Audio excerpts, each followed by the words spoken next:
প্রসিদ্ধ ও ঐতিহ্যবাহী বাংলা, থাই, চাইনিজ এবং অ্যারাবিয়ান খাবারের সমারোহে উদ্বোধন হলো mister royal kitchen and convention hall.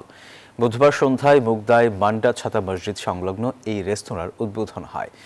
এ সময় মৎস্য ও প্রাণী সম্পদ প্রতিমন্ত্রী সুলতান সালাউদ্দিন টুকু এবং সড়ক পরিবহন, মহাসড়ক ও রেল প্রতিমন্ত্রী হাবিবুর রশিদ হাবিব উপস্থিত ছিলেন।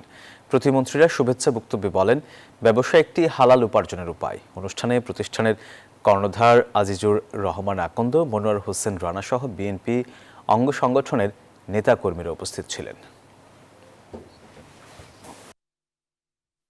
রাজনৈতিক সহযোগিতা ছোট ভাই একটি ব্যবসা বাণিজ্য দিয়ে যাতে সুন্দর উপায়ে আগামীতে জীবন ধারণ করতে পারে, তা আমরা কথা দিচ্ছি এই এলাকার যারা আমরা রয়েছি সবাই মিলে তাদের পাশে থেকে তাদেরকে সহযোগিতা করব। যারা এই ব্যবসা প্রতিষ্ঠানটা চালাবে আমাদেরই দলের লোক, আমাদেরই কর্মী, তারা যাতে সুন্দরভাবে পরিচালনা হয়, আপনারা সহযোগিতা করবেন।